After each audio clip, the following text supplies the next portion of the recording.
rockets and space travel. Wow, that sounds good.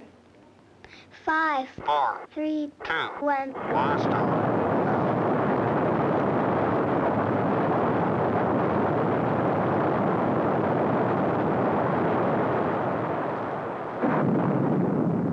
Another exciting journey into space begins. Wow, I can't wait to read this. Have you ever found a book that was so exciting you could hardly wait to read it? Or one that you've enjoyed so much you've read it over and over again? If so, you know how much fun books can be. Books come in all shapes and sizes.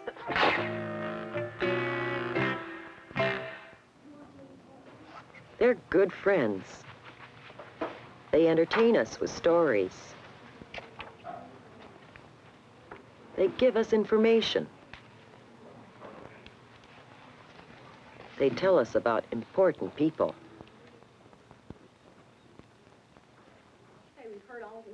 And our school textbooks teach us things we need to know. Reading books is a great way to learn, and lots of fun besides. But how would you like to read a book that looks like this? Or this? Whoever used these books didn't treat them like good friends, did they? All these books have been mistreated, damaged, ruined. If they could talk, imagine what they'd say. Oh, my goodness. I'm all mucked up. I say, I feel wretched. Geez, me and my pals are all busted up.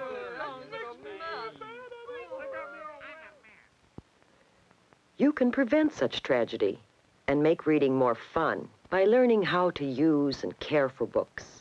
Let's find out how.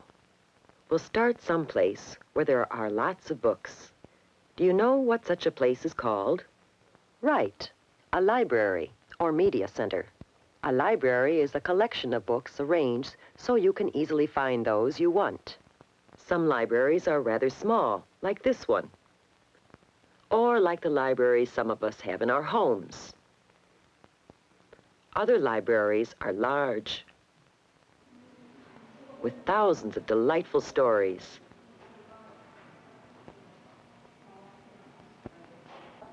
And many other books on all kinds of interesting subjects. A library is a great place to go when you need information. But if you have trouble finding what you Can need, I help you find something? a librarian will help you. The top shelf. This one here? Okay. There you go. Some books are full of information, but you may not have to read the whole book to find out if it has the facts you need.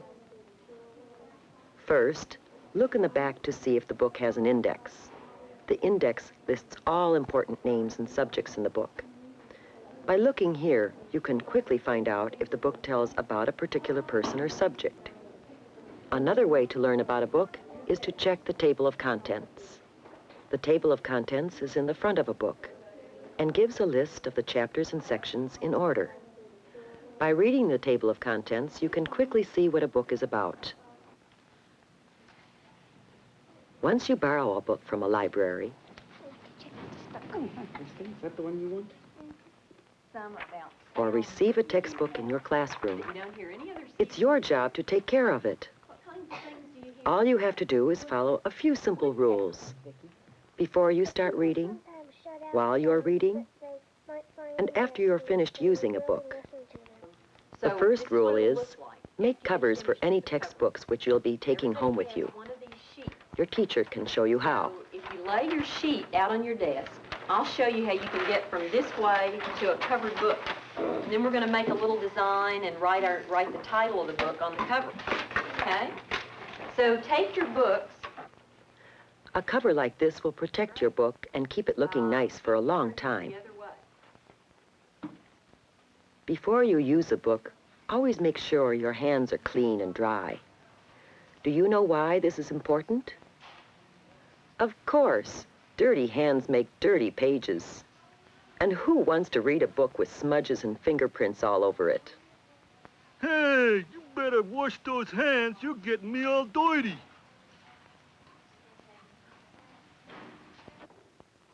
At school, always wash your hands after lunch and recess. When your hands are clean and dry, your book will stay clean too.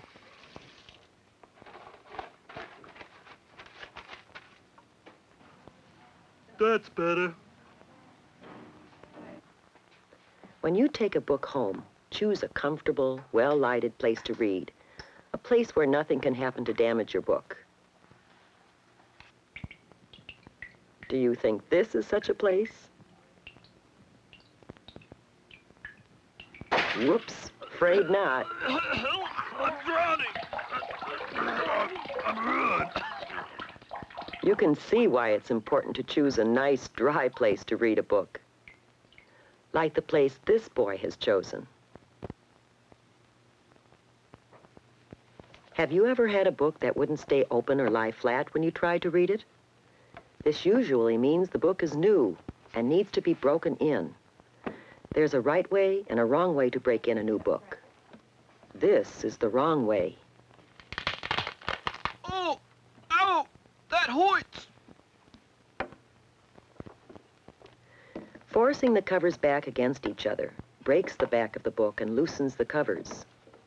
Is that any way to treat a friend? Here's the right way.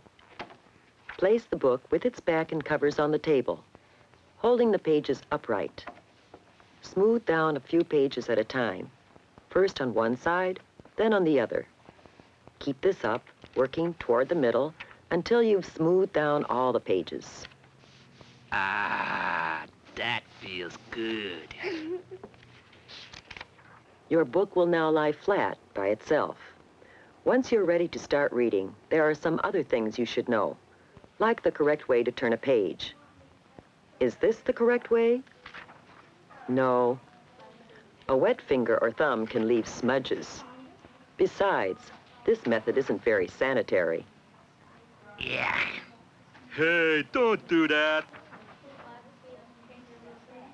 The correct way is to lift the upper corner with your thumb and first finger.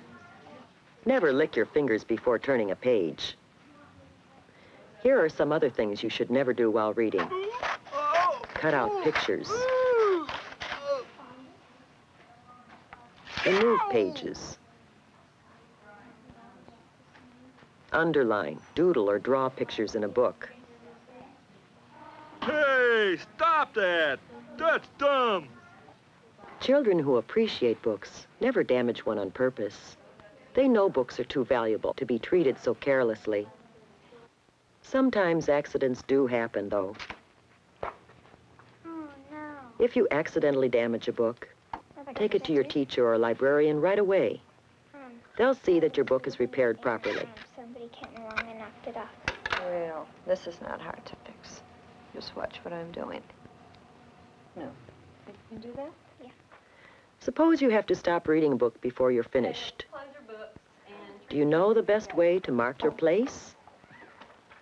Jill, It's not this way. close your books and leave. Never place a book face down when it's open. You may break its back and loosen the pages. Have you ever used a pencil, ruler, or pair of scissors to mark your place? Jill, You shouldn't. close your books. Such thick objects can also ruin the book's back. How about bending down a corner of a page to make a dog ear? Is this a good way to mark your place? No, never. Dog ears look fine on a dog, but terrible in a book. Besides, after a while, dog-eared corners may fall off. So what's the right way to mark your place? Simple. Use a special book marker made of paper, ribbon, or plastic. A proper book marker is very thin, so it won't break or stretch the book's back.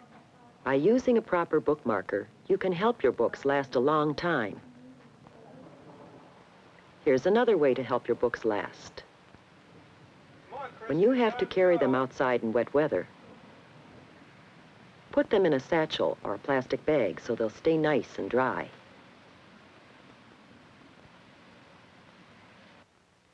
It's still your job to take care of a book after you've finished it. Is this boy taking proper care of his book? Help! I'm going to be torn apart. Help! She's gonna eat me alive! When you're finished with a book, always put it in a safe place where small children or pets can't get it.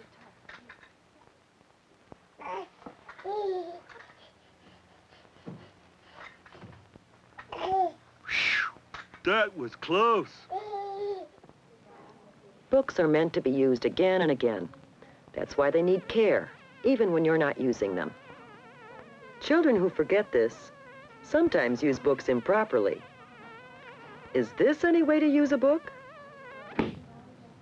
Of course not. Books aren't meant to prop open windows or to be used as hammers either.